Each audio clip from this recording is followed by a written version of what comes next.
about that, John, because ginawa nila yun against Arellano. Ikaw ba, Martin, naniniwala ka na minsan pag dun sa kabilang court ka, hindi ka swerte? Pwede. Pag dito sa kabilang court ka, swerte ka. Ngayong second set, tingnan natin kung papabor ba itong court na to para sa Arellano University. May ganyan. Oo. Pagdating sa volleyball, meron talagang ganyan. Totoo.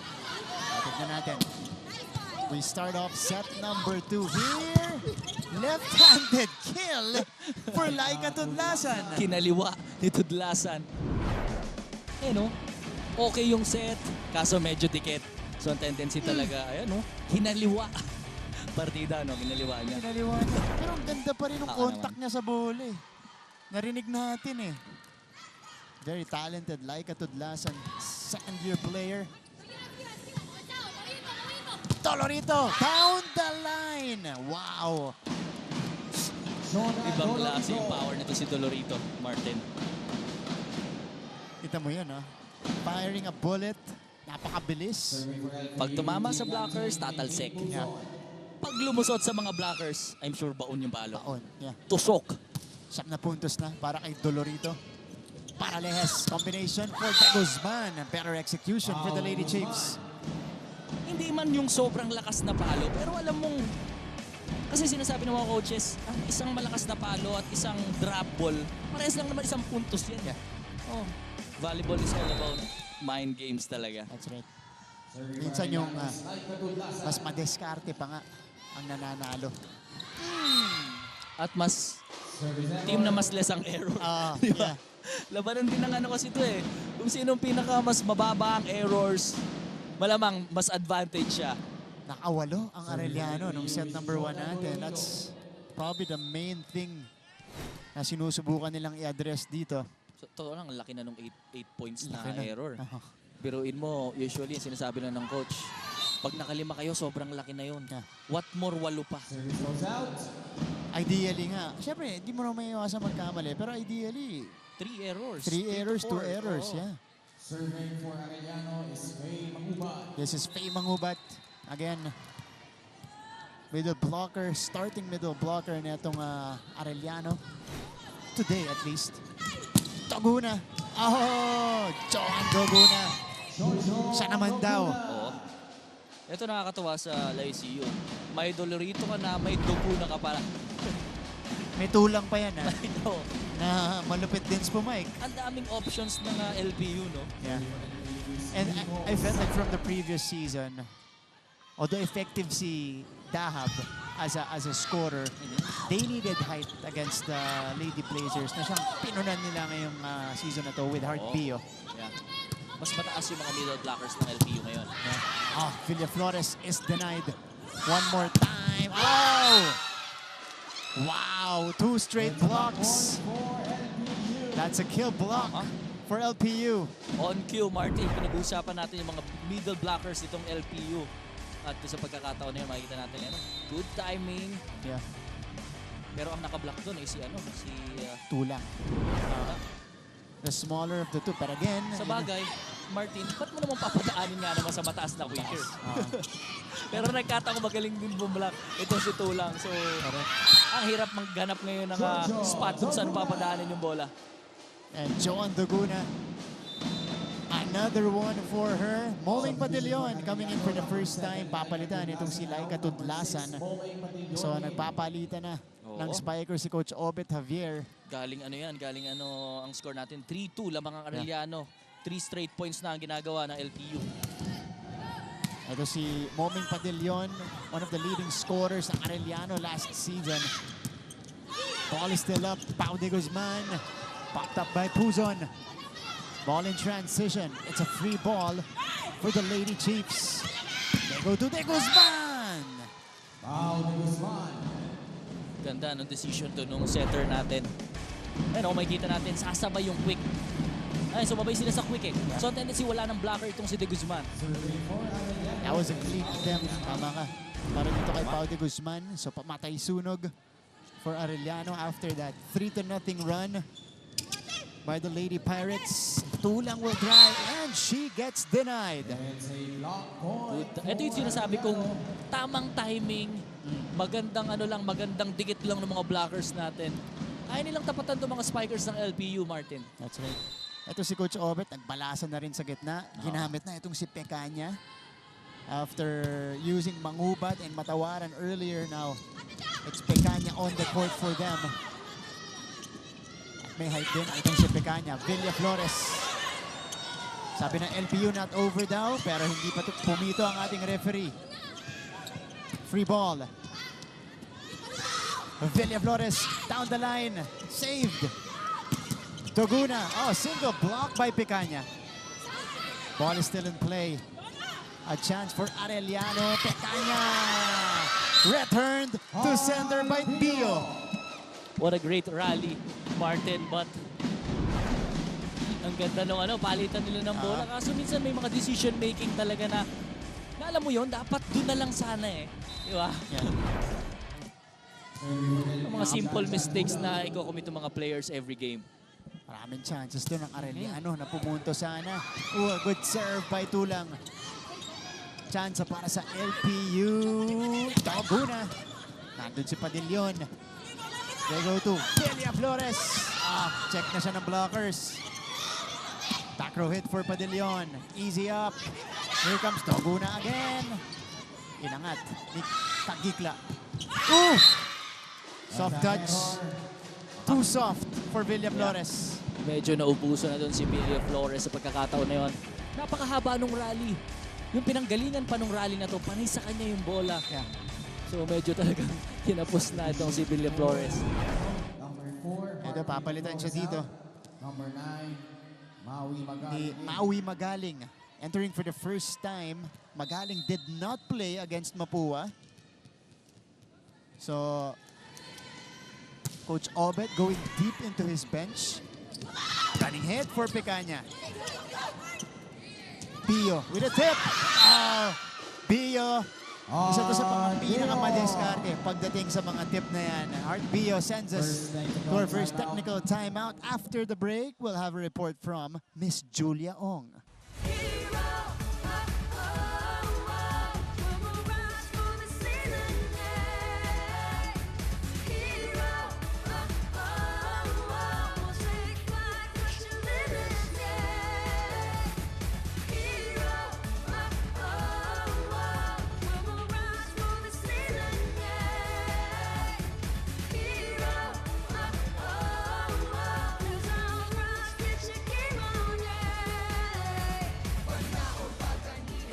Nakatutok pa rin kayo dito sa NCAA Season 99 Women's Volleyball Tournament.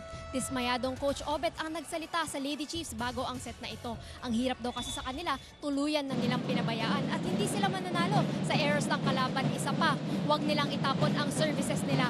Pero tuloy lang ang laro sa banggit nga ni Heart Villa Flores kung sino ang mas matapang. Siya ang mananalo, kaya kumpiyansa lang, sipag at tiwala sa isa't isa. Yan daw sana ang magpanalo sa kanila. Kasabay naman ng sipag at tiwala, sabi naman ni Coach Cromwell, gusto niyang iangat pa ng Lady Pirates ang laro nila dahil di pa daw ito o ganyan ang laro nila. Huling paalala, wag na wag magbibigay ng momentum sa kalaban. All for now, Martin and John Vic. Maraming salamat, Miss Julia Ong, our courtside reporter for today. Unahin ko muna kay Coach Obet.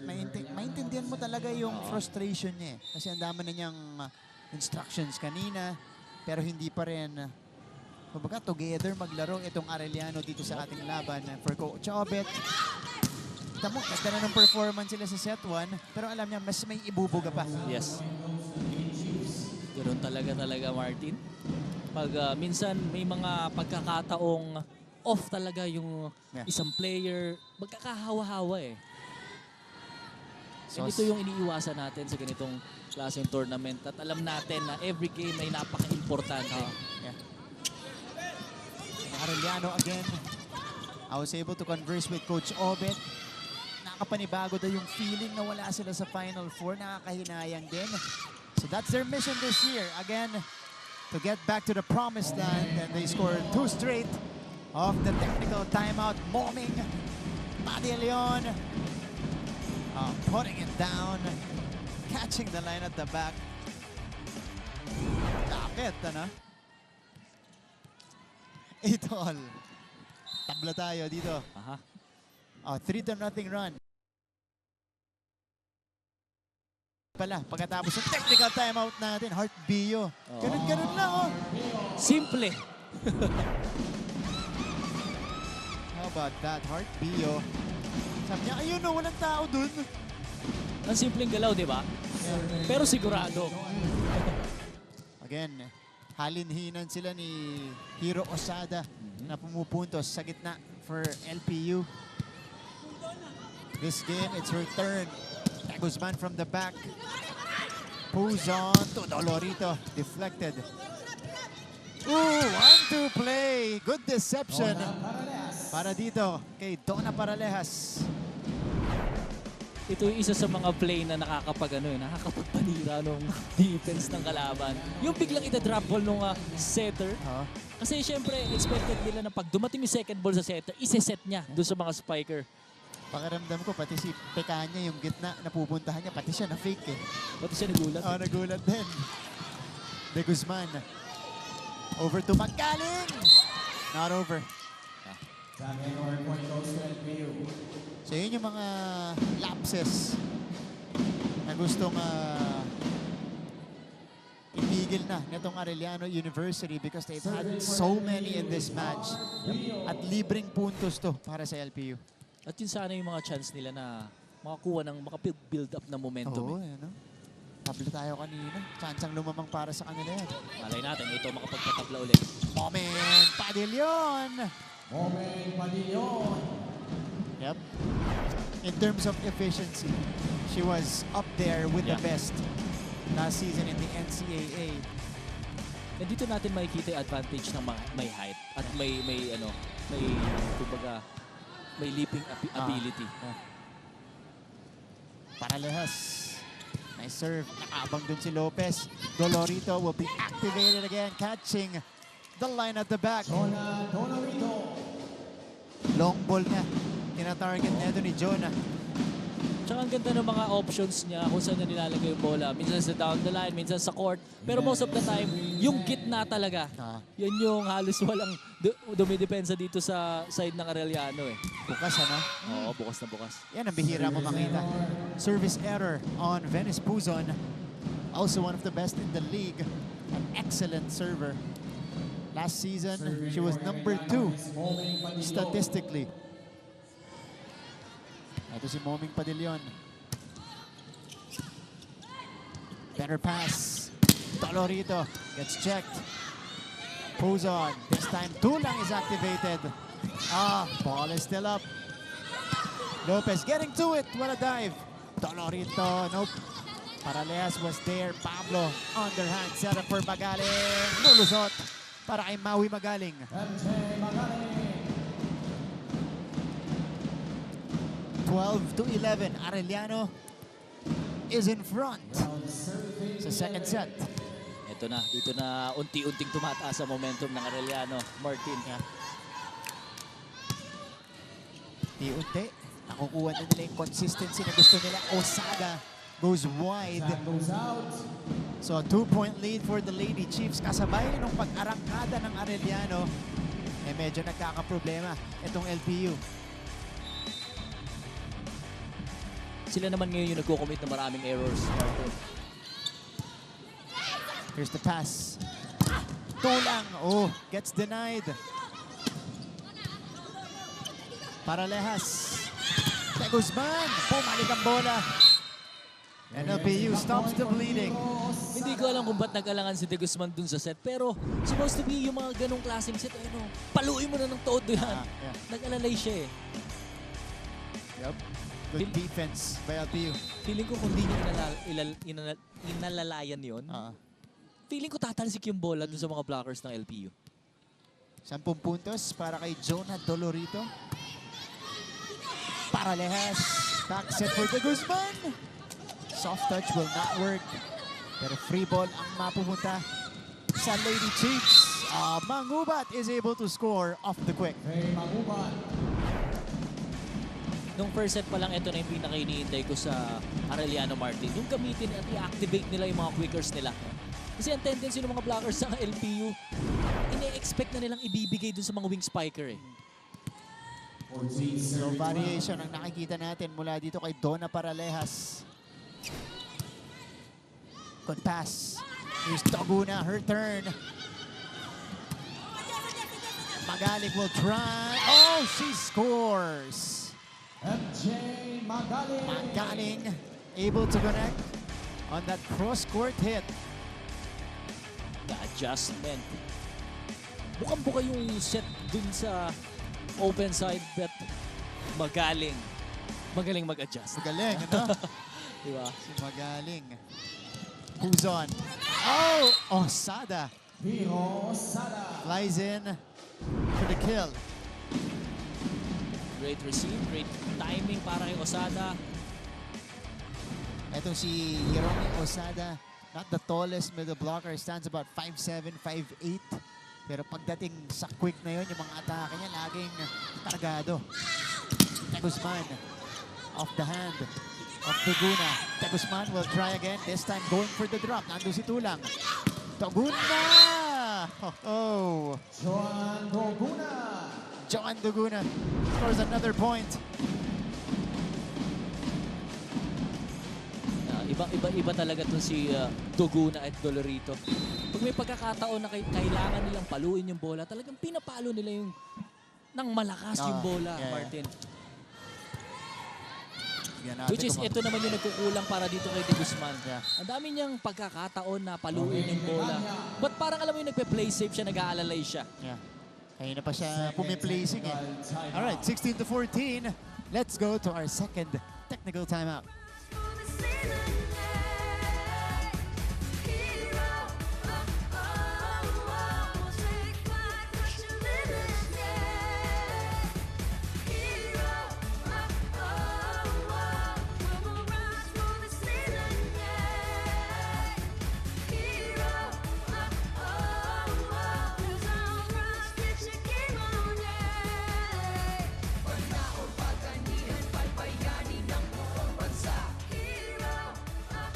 Balik sa ating laban, 16-14.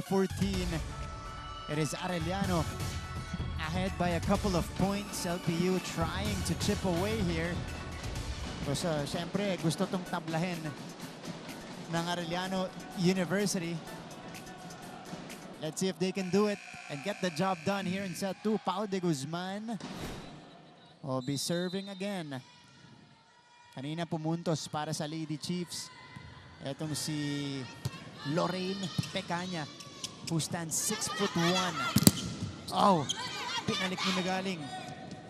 Tuguna, bumalik ulit yung bola. They go to the back row this time. Oh, pinuhay ni Paralejas. LPU sets up. Tuguna, Padilyon with a dig. Tinawid ni Paralejas. Tulang will try, and Tulang will score. Chacha Tuna. Napakahaba na ng rally natin doon, Martin. About this, Chacha Tulang ending the rally again. She's the third option on offense, but what a luxury for Coach Cromwell to have her as the third option. Yeah. Ganun ka-efficient umatake. Magaling. Oh, nandun si Blue Guzman. Walang kumuha ng second ball. Gatinginan sila. Well, paminsan-minsan, Martin, nangyayari talaga yung ganung bagay sa loob ng court. Eh. Pwede tayo nagulat eh. Napasigaw sila. Ito yung spike ni Magaling who has been providing quality minutes off the bench. Ito ni Coach Obet. Ganda nung sub sa kanya ni Coach, no? Pio. Padilyon. Bumuelo. Nandun si Jonah. Great defense by Dolorito. Tuguna will try. Pablo with a pop-up. Padilyon. Drops it in. Moment Padilyon. So, Martin, ngayon naniniwala ka na ba sa akin kaya? Sa side na to. Sa side na to. Minsan may mga side talaga ng court na, alam mo yun, akit na ng laro mo. May Mas buenas. lesson yung errors mo. Oo nga, ano? May swerte, kumbaga. May swerte. Pero itong si Moming Padilyon, ganda ng diskarte sa laban natin. At hindi swerte yun. Hindi swerte. Uy, tumawid. Ball is still alive. Padilyon! Ah, punching it through. Moment Padilyon. Hindi ko alam kung anong nangyayari ngayon sa LPU na yung first set na floor defense na meron sila ay nawawala dito sa ating second set. Kaya napa-timeout ngayon si Coach Cromwell Garcia. Nagkamali na eh. Okay? Ano ba kasunod dapat? Kinakalimutan na dapat yan. And maintindihan. Sabi ko sa inyo, pag aatake kayo, dapat malakas, matalino. Diba? Buo yung tapang. Kung mablakan ka, nablakan ka na. Basta ilaban mo. Wala akong pakialam kahit anong mangyari dyan, basta atakihin mo. Ha? Laksa mo, atake mo. Laksa mo. Good point para kay Coach Crom. Pag binigyan ka ng chance umatake, sa dami-dami ng pagkakataon na sisetan ka ng bola, paluin mo ng paluin. Ngayon, kung mablock yan, hindi na ikaw may kasalanan yan. Ang trabaho mo dyan ay pumalo ng malakas. Ang trabaho ng teammate mo ay supportahan ka, which ang tinatawag natin doon ay yung coverage. Di ba? Tignan natin kung magre-respond sila dito dahil pinakamalaking abante na to ng Arellano. So that turned out to be a tactical timeout for Coach Cromwell. Dahil na-ice itong server ng Arellano na si Maui Magaling. Here's Joan Duguna. 6 points already. Paralehas. Choosing Padillon. Padillon. Ando na si Duguna. Dolorito tries. Oh! That was miscalculated by Kagikla. Dolorito scores. Biruin mo, out of position na doon si Dolorito. Yeah. Pero yung selection ng mga palo niya, mas nahirapan pa itong Arellano. Yeah. Oh, what a nice serve. Magaling mula sa likod. Bio! In one motion. Art Bio connects. 18-19. LPU with 3 straight points pagkatapos ng timeout ni Coach Cromwell. It's Coach Obet's turn. Ano ba? Pag nasa likod, anong gagawin ng tao sa likod? Ha? Di depensa? Eh wala naman nangyayaring depensa sa lugar mo eh. Tumuloy ka kahit pangit ang bola, tuluyan mo sa una kaysa pupunta ka sa likod. Basta may mapasok ka. Hey, tara po na!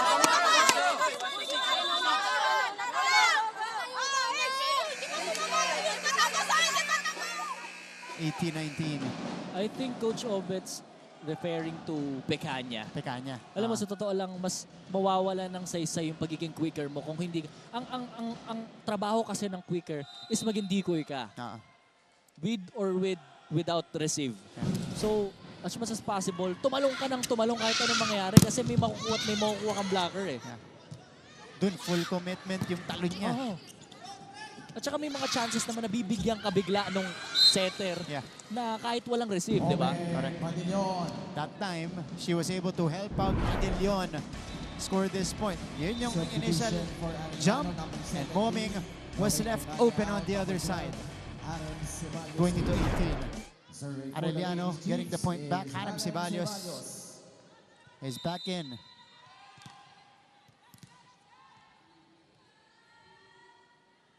Here's the serve. Nice serve. Hirapan yung first ball. Oh, Dolorito. Checked up the net. Duguna.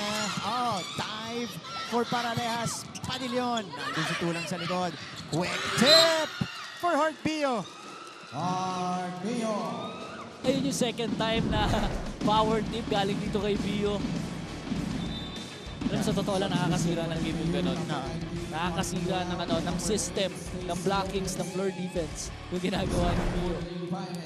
Again, she is the master of that. She's been very hard to stop dito sa season natin when it comes to the tips. Oh, Padillon. Tumama sa antena. Janvik, tabla tayo. 20 all in set number 2. Ito na. Ito yung iiwasan natin, lalo na sa may end part ng game. Si Duguna, nasa court. Oo. Ayan, 6 points of attack. Top shot natin. Grabe naman yung ano natin diba? dito, no? Pangmalakasan. Oh. Beautiful top shot there. Padillon! Bumawi. Off the block. Yeah. Moming Padillon. 21-20. We were expecting a long game. Kung ito yung nangyayari sa laban natin so far in set 2. Padillon coming alive. At hindi na siya binalik sa bench ni Coach Obet pagkatapos siyang ipasok yan kanina. Good serve. Oh, an ace It's an ace. for Donna Secondary setter of Arellano University unleashes a sharp one. Timeout, NPO. Coach Cromwell, tumayo Ano ulit. ko sa inyo eh. Tinitingnan natin, binabasa natin yung kalaban kung anong gagawin. Okay? Tingin muna tayo ng mangyayari. Tapos dapat buo lagi yung loob natin. Naintindihan? Diyan, huwag ka masyado sumagad sa dulo. Okay? Inaatake si Mingming, tulungan mo na siya. Naintindihan? Commit. Okay, commit. Lahat. Lahat ng mamamalo, commit. At tulong. Bigay lahat, bigay. Alright, so far, ito yung puntos naman mula kay Pau de Guzman. Pauline de Guzman with 4 points. Si Joan Duguna kanina with 6 points. De Guzman has been silent here in set number 2. Hasn't scored a lot. Yeah. Pero John Vic, kanina, yung mga timeout natin, nagre-respond yung parehong teams natin. Diba? Both teams responding with a run after the timeout. Tignan natin kung magyayari yan at makakapitan to ng LPU. The scoring setter, Donna Paralejas with 3 points already. Oh, Dolorito responds. Jonah Dolorito. Kargadong atake mula dito kay Jonah Dolorito. After ng timeout, sinabi ni Coach Crom, commitment. Based sa pinapakita nitong si Dolorito, yung commitment niya pag nabibigyan siya ng chance pumalo, talagang well committed siya. Yeah. De Guzman. Oh! Outside. That goes out. 2 straight for LPU after Coach Cromwell's Ang timeout. galing mo, Martin. Diba? Tama-tama yung pagkakabitaw mo. Nag-run pagkatapos ng timeout. Again, mga teams natin sinusunod yung instructions ng mga coaches. Puzon. Paralejas. Backset. Padillon. Scores. Omen Padillon. Alam mo, Well, the reason why siguro itong si De Guzman ay medyo nag-aalalay, I'm sure itong LPU talagang pinag-aralan lahat ng variations ng palo niya. Yeah. Kaso ang hindi nila napag-aralan, ito mga hinasok ni Coach Obet Yeah. from the bench. Si Magaling at si Padillon. Oo. A chance for the Lady Chiefs. Magaling scores. Set point for Arellano University. Maui Magaling. Serving for Ang the ganda set. ng pasok sa ating laban. Padillon. Magic bunot for Coach Obet. It's her and Padillon who's been producing Oo. in set 2. Ang ganda ng serve ni Padillon. Tulang. Jansa. Can they end it here? De Guzman drops. Pinuhay ni Osada. Oh, she puts it down on the second jump. Pau de And Arellano Guzman. equalizes the match at 1 set apiece.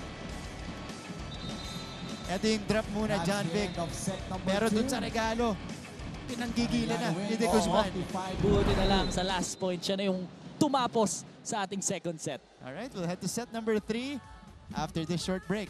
Season